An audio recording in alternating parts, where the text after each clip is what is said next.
Nat King Cole releases a holiday album in 1960.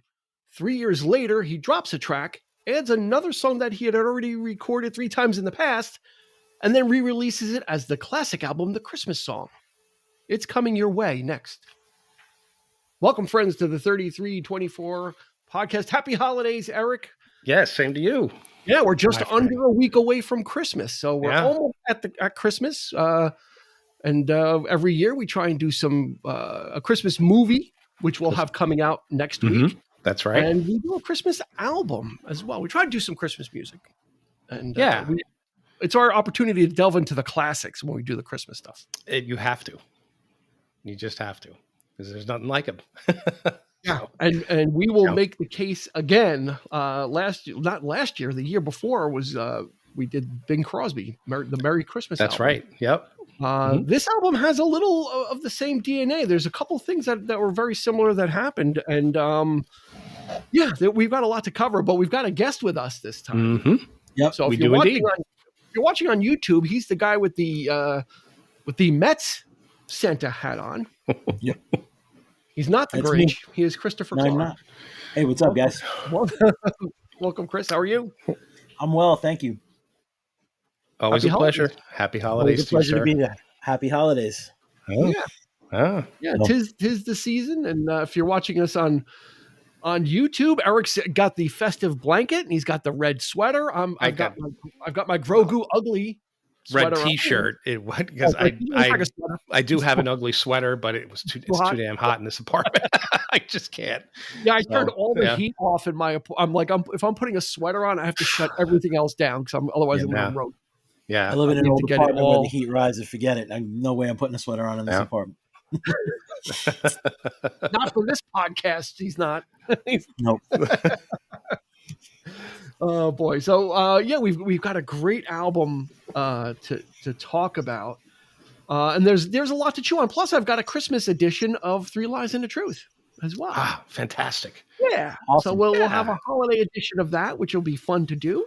We hopefully everybody at home, if you've been with us before, you know what the story is. If not, you're going to get a whole treat, and we'll unfurl what the 3324 podcast is. Starting with the stats, we always give some factual information at the beginning, and that's starting right now with this album released in 1963.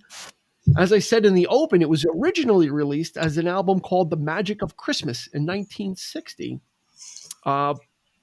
A lot of details are sketchy on this, on this whole album and this whole release, but this album possibly, or The Magic of Christmas, or the combination, went 6 times platinum. Suffice to say, this sold a ton of copies. From 1960 to 1962, the original version hit number 65 in Billboard.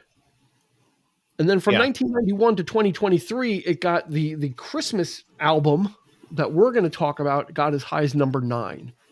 Did it really? Because of all the re-releases. Yeah. Oh.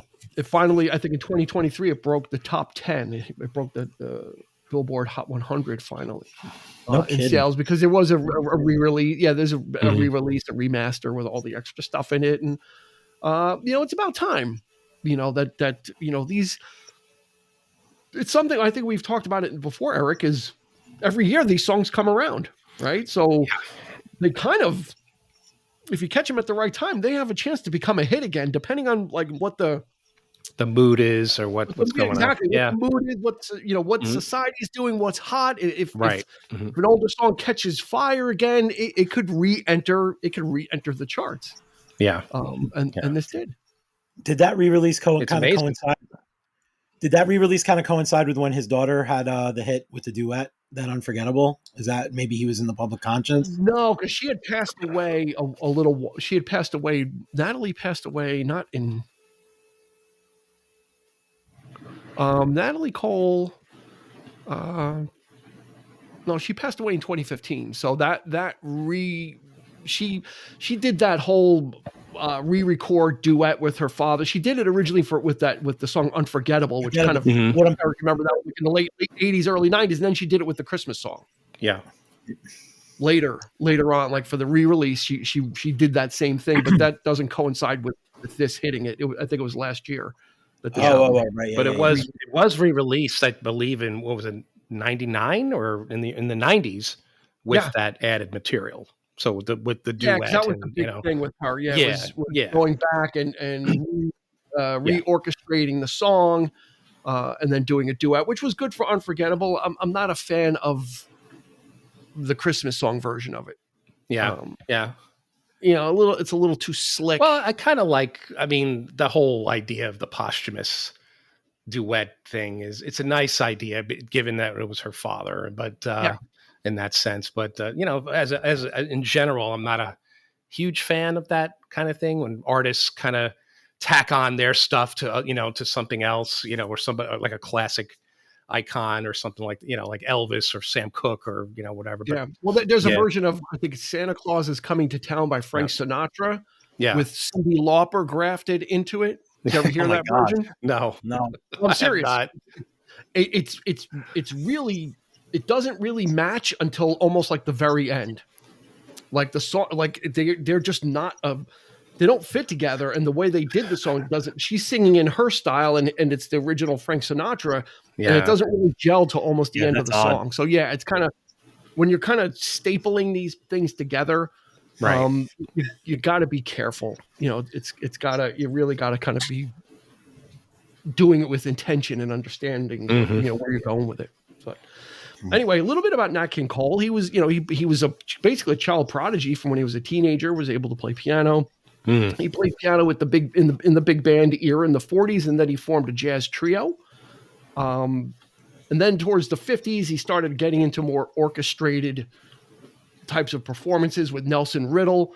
Ralph Carmichael did the arrangements for this album, and Ralph Carmichael is he's known for doing a lot of religious stuff. He's kind of a lot of Catholic music and stuff like that. So I guess he kind of fits.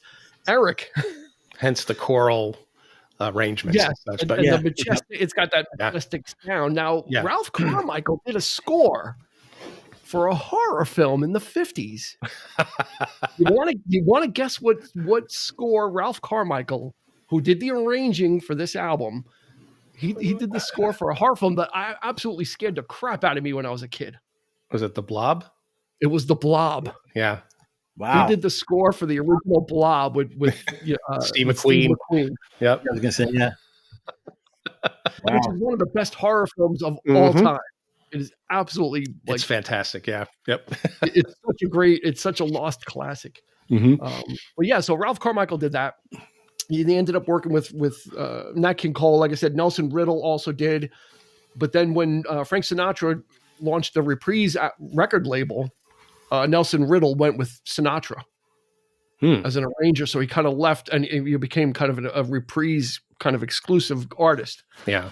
And then Nat King Cole died in 1965 at the young age of 45. Yeah. Too young. Lung cancer. He was a heavy smoker. Yeah. But left behind a disc. It was very prolific. Most of the stuff is on Spotify, but if you can find some of that early stuff when he was a pianist, he's fantastic. He's really good. Yes. You've seen some clips of him playing and stuff, man. He knew how to tickle those keys. He was, and then of course the voice, when he became the crooner and the singer. Yeah. His voice is just, I read someone put it as he's got a relaxed vocal style, which I think is perfect. Yeah, you know what? Sings without sounding like he's trying to sing, right, Chris? It's like, well, the whole thing about this record, like listening to it, like I'd never listened to this as an album. Like I'd heard all these songs at some point growing up. Like the whole record honestly made me think of the Yule log, and like on Christmas Eve, my family opening up presents and like my grandfather. That's what it reminded me of. But listening to it as one whole thing, that's the one thing I thought about it. It was very subdued, and in some level, and not to be critical, but almost had like a monotone to it, because all the songs seemed to have a similar vibe, and it wasn't like he was pushing or like his vocals all kind of stayed in that same pocket. But so relaxed definitely is something I would say is fitting for his vocal style. Which I think for the holidays, I think is like, I wrote that this album is like a warm hug. Is what this is. It's very relaxing. It's kind of, and even like Even the album cover, I mean, the album cover says it all. Like when you look at this album, it's like this Yeah. sets the tone for like how this album is going to set. There's never been like an album cover that really like sold you on how it's going to sound. Yeah. You know, That's it's true. like it's like That's a that's good it. point. Like Yeah. fireplace, wood. You know, it looks like he's in a den. Yeah. You know, in a den, like just sitting on a chair and kind of sitting back and singing and kind of singing these songs. You know, Yeah. For those watching on YouTube, I'm holding up the album. This is the 1967 mono re-release. So this is over 50 something years old. So 50 something years ago, someone pulled this off the shelf in a store and opened it up and played it. And there's some writing on the back. Someone wrote their name on the back of it. But even the mono, this copy is a little scratchy. It still sounds better than anything on Spotify. Sometimes the mono's actually better. Yeah, on this, his vocals really pop on the album, which it doesn't really as much. I did a lot of listening on Spotify, but then I put the album on today, and the vocals just pop off the vinyl. You know, it's a big difference. You can really hear the enunciations and everything that he's doing. That's all how I remember it. It was a staple in our household. Every Christmas, it was to me the ultimate. It's the Christmas album. You know, there's a lot of like younger artists trying to do these songs, and I tell you, you know, like you say, like you started to go there with his voice lending itself to the songs. I don't think anybody does it better than what he does. And funnily enough, I mean, this album is just one album, except for the re-releases. They've just a couple of tracks, you know, were taken off this and that, but he would only release the one, and that's that's good enough for me. Yeah, you actually brought up a couple different things to chew on. Let's start with the one album release. So originally this was released in 1960 as The Magic of Christmas, and what he did is 3 years later, so that would be just 2 years before he passed away.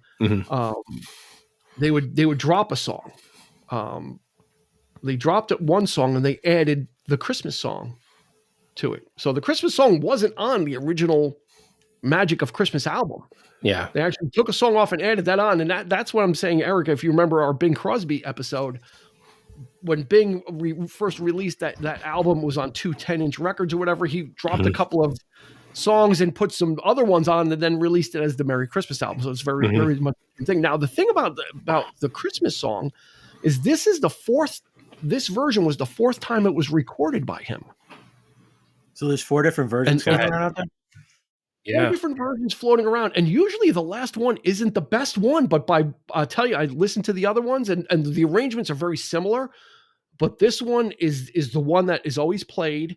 This is the one that everybody knows. It's the nicest, fullest sounding, best arranged. You know, the arrangement is similar, but what Ralph Carmichael did with it, he just kind of amped up the arrangement and really brought the lushness out of it. Yeah. And Eric, that's rare that ever happens. When people redo their songs, they're usually not as good. Right. On this one, his voice was a little bit older. The first time he did it, he recorded it twice in 1946, so almost 20 years before he had recorded it. He did it twice in 46. Then he did it again in 1953 with Nelson Riddle. And then in 1961, did this version with Ralph Carmichael. Yeah, so it is the best version. Yeah, it is the one with. I mean, correct me if I'm wrong, but it is the one with the guitar right at the end. Yeah, with the little riff at that's what I remember. Is that beautiful guitar? Love that guitar. Yeah. Yeah. This is the one that everybody knows. So it's odd that happens. Usually first crack, like Bing Crosby, his original version of White Christmas is the one. He's redone it afterwards, but nothing is like the first one that he did in the 40s. You know, so it's rare that this one, he was his voice was much more warmer. I think he, even after recording it 3 other times, I think he probably got his mind wrapped around it a little bit better. And really that easygoing, relaxed style that we talked about, just kind of, I think it's one of his superpowers is his singing sounds so effortlessly. It doesn't sound like he's trying, which leads to Yeah, which leads to what you said. What Eric also said was about people nowadays doing these songs. Chris, it's kind of, I really wince when I hear new artists try and do it, because they try and sing it perfectly. Like they're trying to sing it so professionally. Yep. Right, and everything is all the notes, and that's not. Let's look at Bing Crosby, Sinatra, and Nat King Cole. These guys were not perfect singers. That's what made them so great. Is that the emotion came from somewhere else. It didn't come from sky high notes and hitting perfect pitch. Right. They're looking for the take and the feeling behind the cut, not necessarily that it's this perfect, flawless thing. Sometimes that takes away the warmth of what it is that you're trying to record or what you're trying to do with the record. Like it almost comes off as cold when you do it that way. And to me, a lot of modern pop Christmas stuff, just, it's definitely not for me. Like most of the Christmas music, like recorded Christmas music I listen to, a lot of it's either the 60s or like a couple of like singles from like the early to mid 80s. But other than that, like I don't, and Trans-Siberian Orchestra, but like by and large, like modern pop versions of Christmas music, just that they don't really do it for me that much. Yeah, Trans-Siberian, they're in their own, they've got their own category and their own niche that no one tries to mess with. Like Trans-Siberian is like their own thing, and they've got it. And they've got it. And it's crazy too. And when they came from the roots of a band that nobody even really thought about or heard of, unless you were like a real serious heavy metal fan in the 80s, it's kind of crazy what they managed to do. Yeah, and they just kind of adapted that thing and melded it with Christmas, and you got a whole new genre of music. Yeah. Now, you're talking about the newer stuff. It has a very, like, what's the word I'm looking for? Like dull. Like everything, every note is perfect, Eric, right? In these new versions, like all the arrangements, they're just, they don't have the, even in the arrangements, like on these albums, there's a feeling behind it. There's different things going on. With the new songs, everything's got it, like the voice has to match the crispness and the cleanness of the arrangement. So it gets very sterile. That's the word I'm looking for. Very sterile. Yeah, you know what? That is a perfect word. Yep.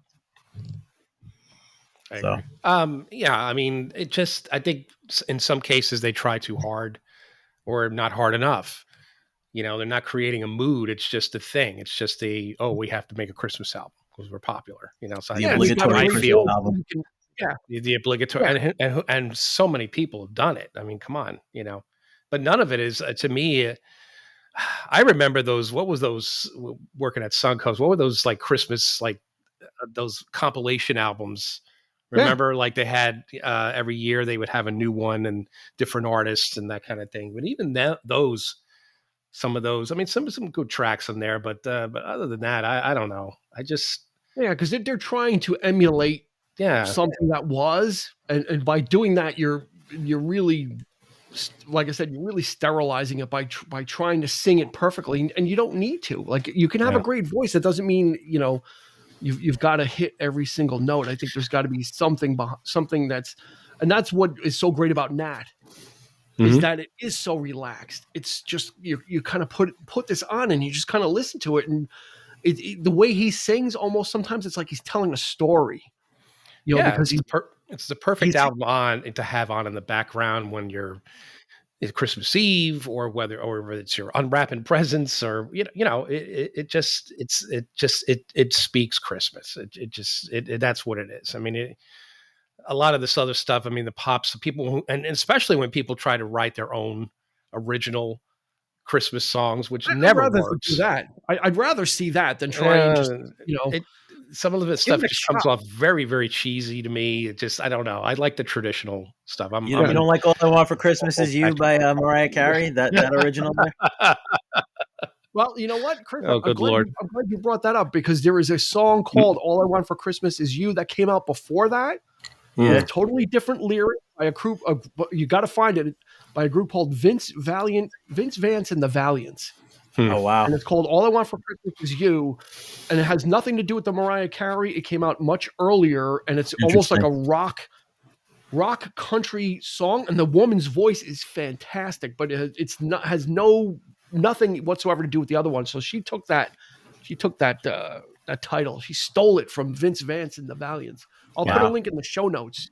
to the original and best version of All I Want for Christmas. That's very cool. Now, the Christmas song was written by Robert Wells and the man known as the Velvet Fog himself, Mel Torme. Mel Torme.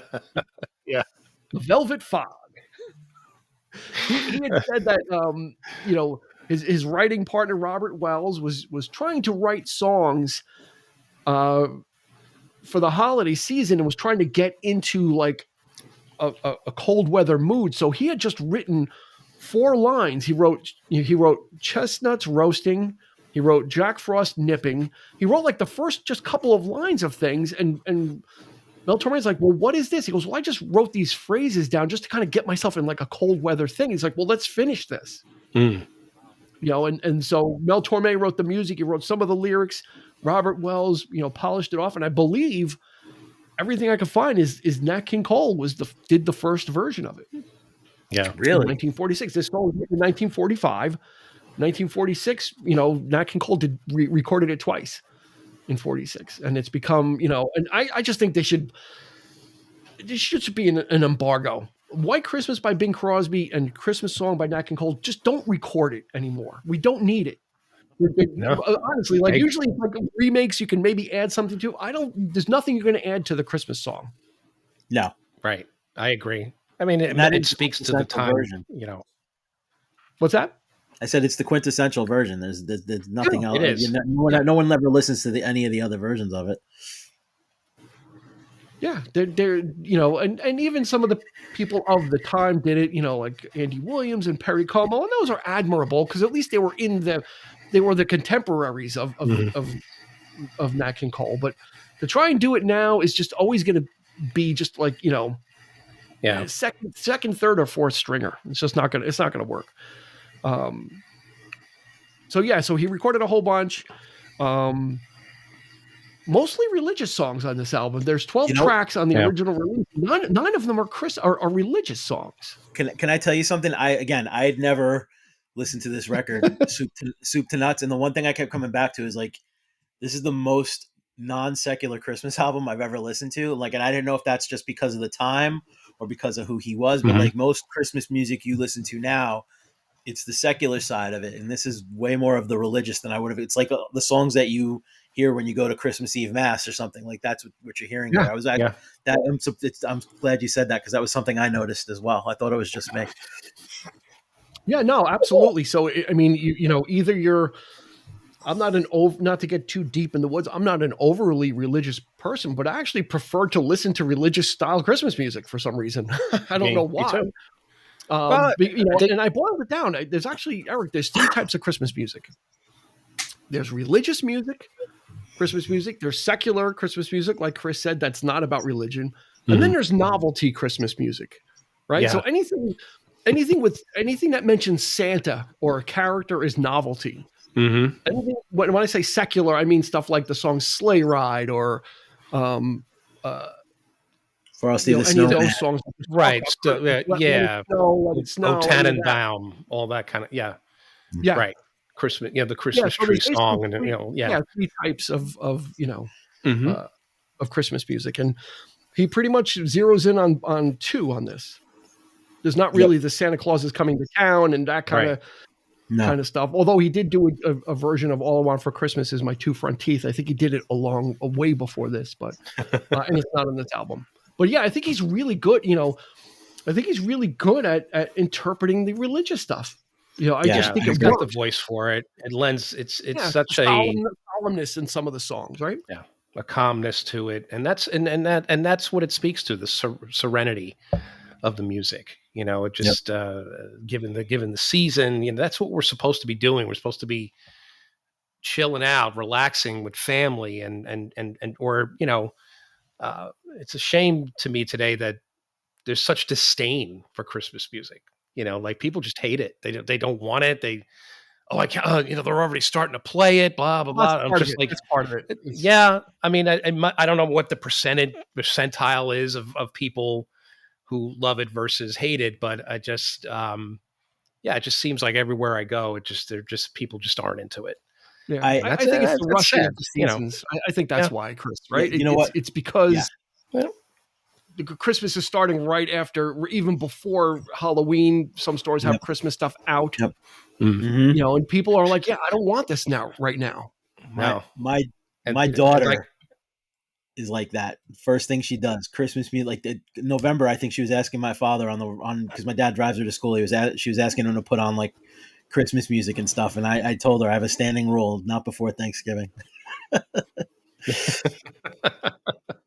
Well, that's good because you know, again, you know, Thanksgiving just seems to be forgotten. Like the whole month of November just sort of rushes right by, and you're going from Halloween, and it's Halloween and Christmas together now too. It's like the mingling. Yep. Nightmare Before Christmas got that ball rolling now. So now everything is like horror mixed with, you know, like decorating your house for Halloween has become as much of a thing as decorating it for Christmas. People That's right. With the giant skeletons in the yard, Krampus and all this, all this kind of stuff. Well, now the new thing is if at least in my neighborhood, is people have the skeletons still up, and they make Christmas vests and hats for those skeletons. Like they're you know, the companies make. There's two in my neighborhood right now. These 20-foot skeletons, those huge. I think Andy has one in his living room. My coworker has one on her lawn. It's kind of they make now Christmas shirts for them and Christmas hats, so you can just leave the effing thing up and just go from one to the other. I don't know.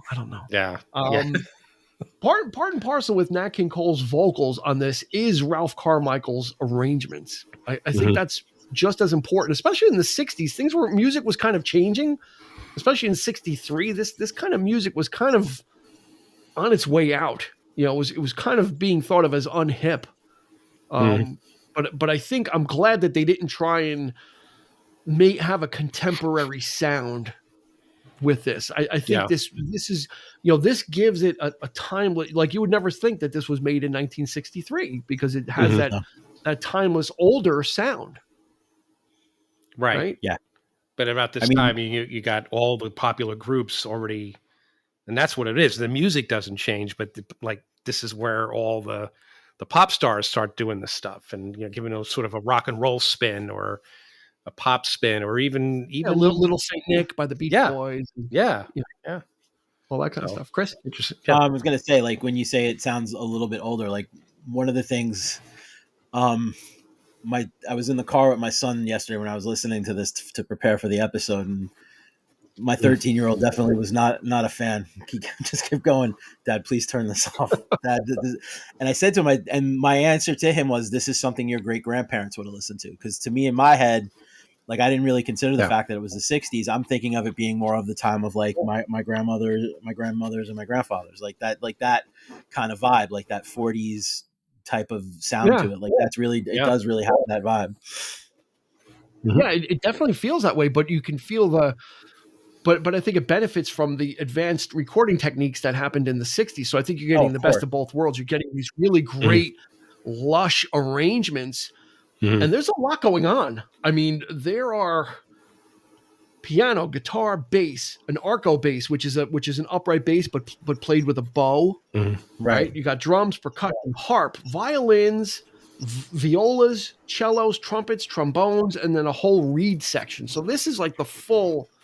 This is the full blast, of really kind of giving him that whole background of just this beautiful oral symphony behind him, and then he just lays in those easygoing vocals, you know. So, and that's the thing is they don't clash. Like these arrangements, these background arrangements are very tasteful, right, Eric? And they kind of, it meshes well with his. He could have done this probably as a jazz trio, and it might have been very interesting. But I think having this beautiful orchestration behind him, especially in some of the songs that really need it, like "Oh Holy Night," like really needs the chorus behind him, like really kind of bringing that whole experience out.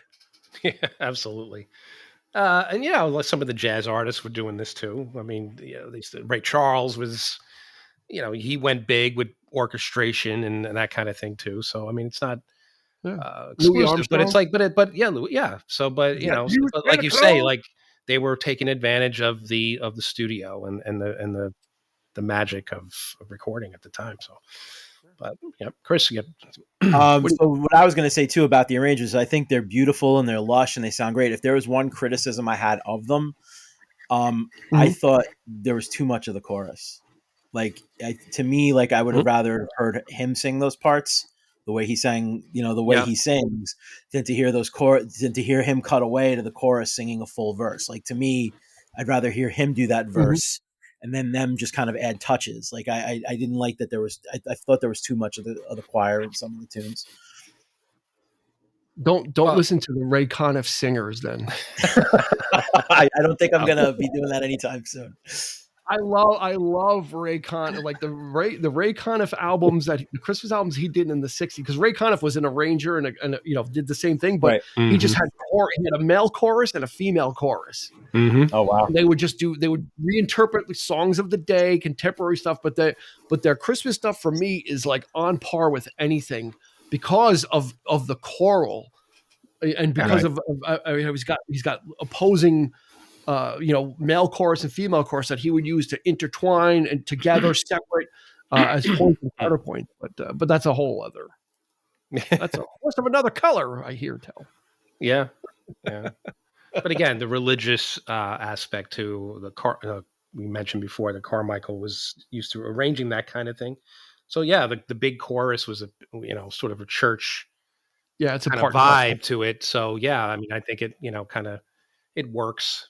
But I get what you're saying, Chris, because like Dean was saying, there are artists of that ilk, like Lawrence Welk, and his he had all those specials, and Mitch Miller, all these.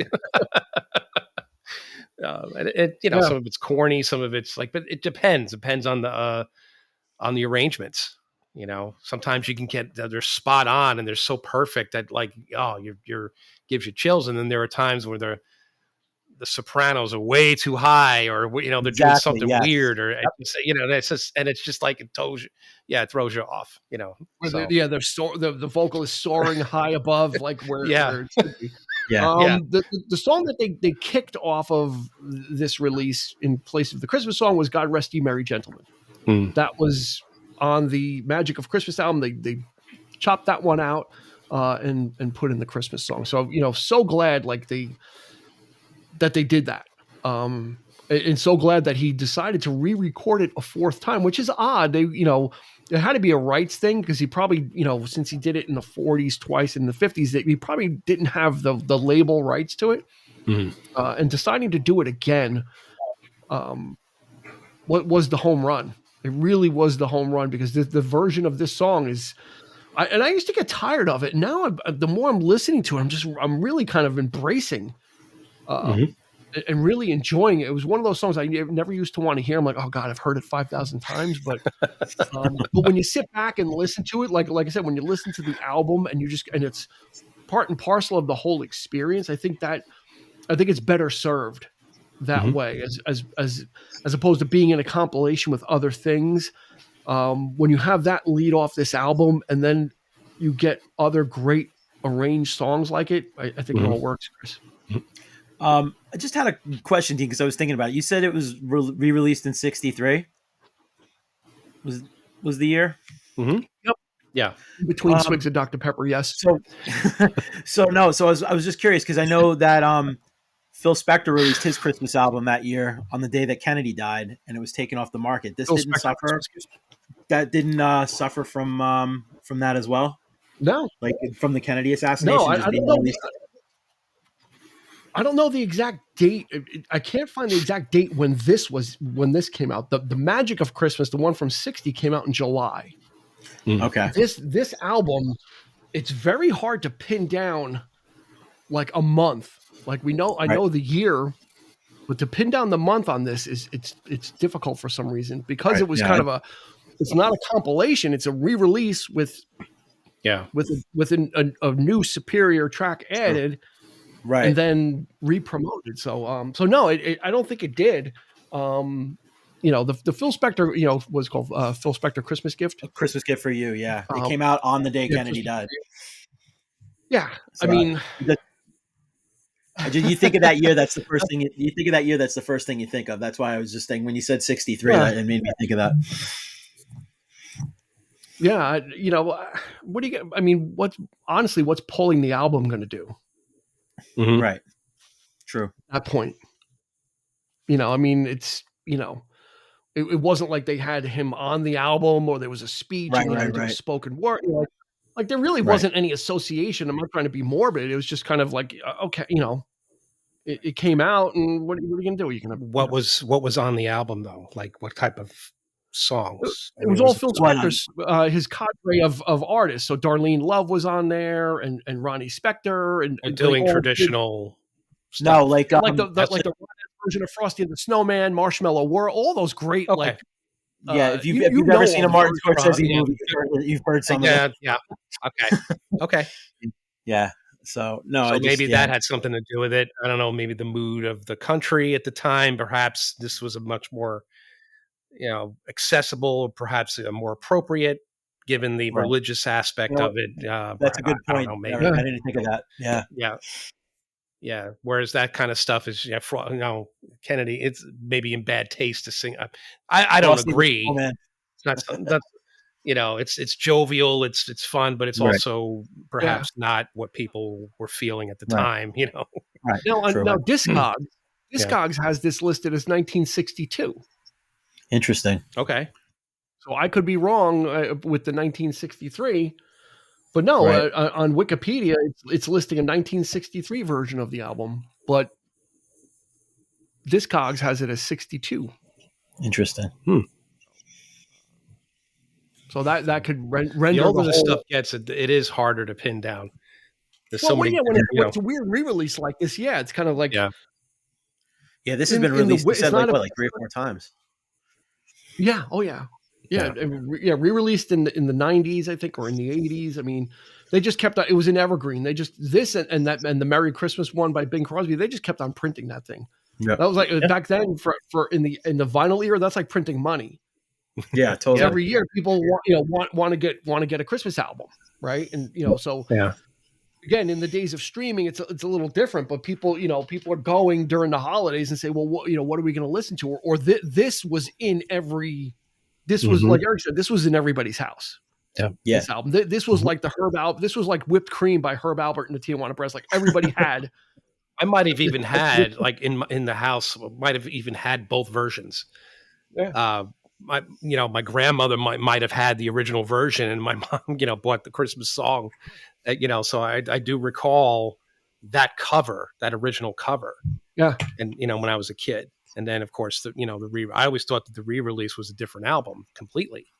But it's not the case. So, yeah. I just don't think, I guess I'm being a curmudgeon, and maybe your son, if he heard these versions done by artists of the day, would feel different. But I can't I can't get behind. Like I'm okay with them doing them, but it's like I haven't heard one. I haven't heard a new version of a classic song that I thought was better. The only one that came close was Madonna's version of Santa Baby. I think I like that better than Eartha Kitt's. Because it's kind of the Betty Boop, like Boop Boopy Doo version, like a Betty Boop version, which is kind of cute. Other than that, I don't really know of a newer version of a classic song that someone didn't do better. Like you're not going to do better than Dean Martin with Marshmallow World, or some of these songs. Like they're kind of like, that's it. That's the that's the version. The only one I could think of is I actually like I guess maybe because it's just been rammed down my throat since I was 12 years old, but I can't stand the Mariah Carey version of All I Want for Christmas Is You. But I happen to like the Michael Bublé one that kind of slows it down, and it's a different arrangement. I like that. That's one other example I can think of.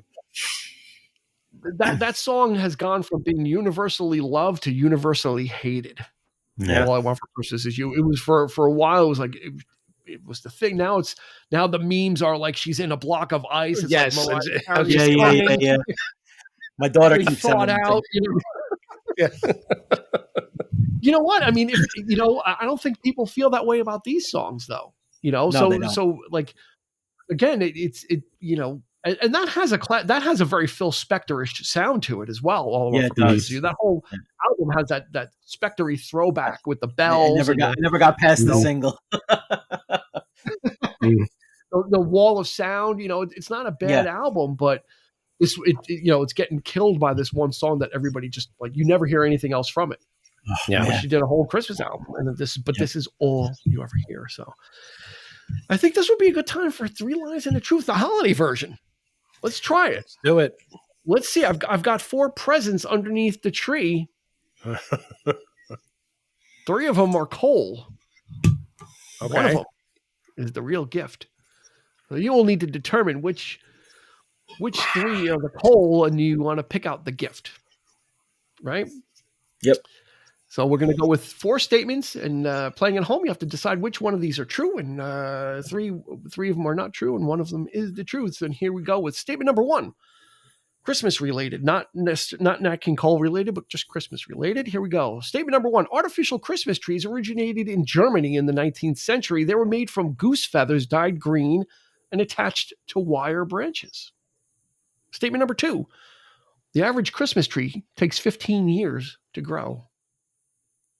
Statement number 3. Rudolph the Red-Nosed Reindeer should be portrayed without antlers, as male reindeers shed them during the winter. Statement number 4. All the gifts in the 12 days of Christmas, if you added them up, it would equal 364. Okay, go through those again. Artificial Christmas trees originated in Germany in the 19th century. They were made from goose feathers dyed green and attached to wire branches. Number 2, the average Christmas tree takes about 15 years to grow. Number 3, Rudolph the Red-Nosed Reindeer should be portrayed without antlers, as male reindeers shed them in the winter. He should be bald. Number 4, all the gifts in the 12 days of Christmas, if we add them up, it would equal 364 gifts altogether. I don't think anybody has the advantage in this one, so whoever wants to go first. Christmas, see that? I think we'll go with Chris first. Yes. For Christmas. Merry Chris. I was going to say the one I was thinking of is probably the truth is the Christmas trees in the 19th century, the artificial trees with the goose feathers and the wire. It originated in Germany. They were made from goose feathers dyed green attached to wire branches. You're going to go with that one. That's my guess. That's your guess. Eric, what are you going with? I don't know. It's either the last one or the Christmas trees grow.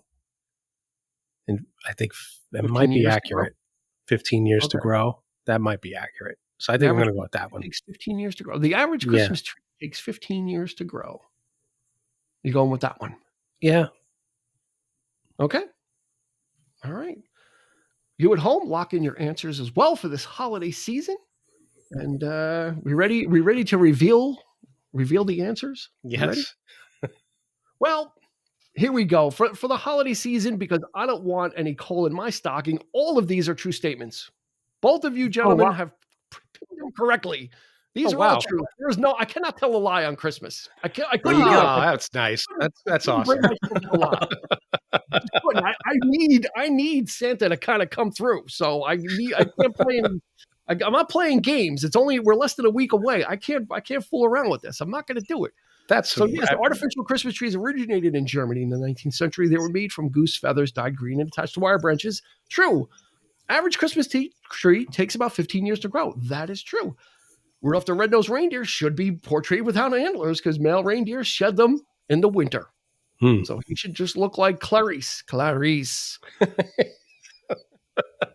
And if you add up all the gifts in the 12 days of Christmas, each run through that they do until they get to 12, you would get 364 gifts. So you would get like 30 doves, 50 maids, lords a leaping, and all that stuff. So all those are true statements.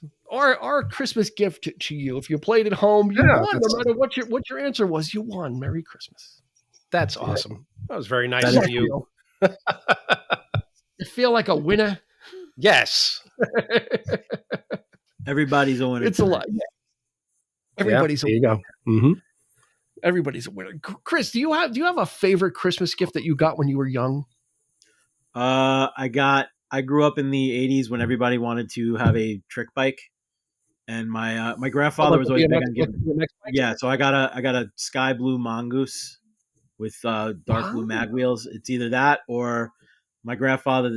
A couple of years later got my brother and I one of those big stereos with the speakers as tall as that go up to your waist. So those two gifts are the two that probably stand out the most to me. Did the BMX have the pegs on the back? It did not. It did not. And my father, Did because they have the pegs put on? no, it didn't come with it put on. And then my dad, because I think I was only like 9 or 10 at the time, was afraid I would kill myself if I only had handbrakes. So he made sure he made them put coaster brakes on it before I got a hold of it. But it was still a pretty awesome gift. I grew all the bikes we had the pedal brake on them. We grew up without the handbrakes. We grew up doing peel out. Those are good for peel outs because you would jam on that. I did it all the time. And I had that bike a long time too. I had that bike forever. Really? Yeah, I told that's when bikes got a lot lighter too. The bikes in the 70s, I had a Huffy. That thing was made out of like steel. It wasn't made out of aluminum. Yeah. It was like carry it was, if it had a flat tire to push it home was awful. Eric, that was a special one for me too. Because everybody else, when we first moved to Dobbs, everybody on the block had a bike and I didn't. I only had was a skateboard. And I was like, we'd pulling me along. And I was like the last one on the block to get a bike. But that was that, my parents, they tried to, surprise me. They got me a few gifts and it was just like, it was, felt like a disappointing and they surprised me with that. So that was cool. But I also, like Chris, my brother and I got the new television that year and a complete stereo system. Oh, wow. Now my brother got the stereo system and then they gave me the TV, which would have been fine. I would have been okay with that. But my brother wanted the Switch. Like he wanted the TV because he's a, sports nut. So I was like, okay. So I got the stereo, but we both shared it, it was cool, but that was a nice, and then of course, Dean, the compact. Yes. Dean remembers that. I was the first kid on my block to get a portable CD player. And when Sony first put them out, when they were like $200. No, was it a portable or was it didn't you plug it into, because your stereo system was a Sony system? I thought it was a console one. Was it? Well, I had that, but I also had the portable. There was the little first was the portable. Yep. Mm-hmm. Okay. Yeah. All right. Yeah, it was amazing. It was amazing. My favorite gift, and this was before the movie A Christmas Story came out, so my parents predated that. If you go back to the 70s, Eric will remember the handheld gaming revolution. When Coleco came out with the electronic quarterback, Mattel came out with they had all these sports games, and every kid, if you couldn't afford or your parents didn't want to get you an Atari or Pong or whatever was big at home, like all of a sudden everybody had these handheld games with the dots representing things, and everybody had them. And I wanted the Coleco one, the electronic quarterback. So Christmas comes and goes and open everything up and was kind of like, oh, okay, whatever. And my parents pulled a Christmas Story years before the movie came out. All of a sudden they're like, oh, there's one more like in the back. Like there's a thing there's a present all the way in the back of the tree, behind the tree. So I went under, I remember vividly crawling under the tree, going back there and opening it up. And it was the Coleco electronic quarterback. And I was a pretty popular kid. I was never popular in school until I got the electronic quarterback. Then everybody, for some reason, really wanted to be friendly to me. Yeah. Inviting me over to their house. Oh, you want to come to my house? Bring the electronic quarterback. Can you imagine? Jeez. But it was great because, it was such a psych out from my parents because we always did well. My parents always treated us good during the holidays. They did, got what they could, and we would get a lot of things. Of course, the socks and the Tough Skins pants from Sears, the Huskies or whatever. But also with the toys too. So they did a good one that year. That my parents did that with when I was a sophomore in high school. I asked for a bass guitar, and they got it for me. But instead of like giving it to me, they made my brother's a bit of an artist, so they made my brother like draw a paper bass, and they put it inside of a box that looked like it could have clothes in it. So I opened it up, and then I like, what the hell is this? And then my father came into the room and he was holding the guitar in his hands. So that was pretty cool. It's great stuff. Great stuff. All right, let's get back to Mr. Nat King Cole. Is there anything on here that Chris, since this was kind of a new thing to you, you were kind of like, I don't know if I want to do this. Yeah. First of all, are you glad you did? I am glad I did. And trip? but what I found surprising is how much of it I knew already. Like because like, and the thing that it reminded me of is it just WPIX and here in New York is, they used to always do the Yule log every year, and it distinctly reminded me of like those Christmas Eves at my grandmother's house, because like that was always the thing. It's still, Christmas Eve is still a big tradition in my family, and that's what it brought me back to, is being in that apartment on Yonkers Avenue with everybody opening gifts. Yeah. And the standout track to me, again, because it's probably one of my favorite songs sung in church at Christmas, is I really love his version of Adeste Fidelis. I thought it was great. And I was also this morning, and then my prevailing thought listening to it on the way home from work this afternoon, is he's one of the few people I know that made German not sound as rough or like I don't want to say guttural, but like almost like, it's not a language that lends itself to beauty. And he softened it. Yeah. He softened the German language on O Tannenbaum, which I've thought a lot of not necessarily my favorite song, but German I thought it was impressive. Yeah. German has a lot of hard consonants. That's why. Hard, that's what I'm looking for. A hard language. It's a very hard language. That's the best way to put it. Exactly. The consonants are very hard, and the words end sharply. So he did a really good job on that. And any other ones? That and Oh Holy Night, just because it's always been one of my favorite Christmas songs. Yeah. Eric? Yeah, that's for me. That my mom would always cry to that one. She would always, getting ready to go over to a party or something, like, neighbors or whatever, my aunt and uncle, we'd be listening. She's putting on her makeup and she's listening to this album, and this song would come on, and I'm like, what's the matter? Like, she come out and the mascara's running. She's like, oh, it's so beautiful. It is. It's a beautiful song. It's his version I love. But I do, whenever, even new artists, if they choose to do this song, for some reason, I think this is the one song that I think works best. You got to nail it. It has that crescendo, and you have to hit that fall on your knees line. You have to hit it the right way. Yeah. Josh Groban does of course. Josh Groban. Jules did a beautiful version as well. Yeah. You swing and miss, you're done. I'm going to go with some of the lesser known songs. I really like the song "A Cradle in Bethlehem" because it's kind of a tender one, and "Away in a Manger" also.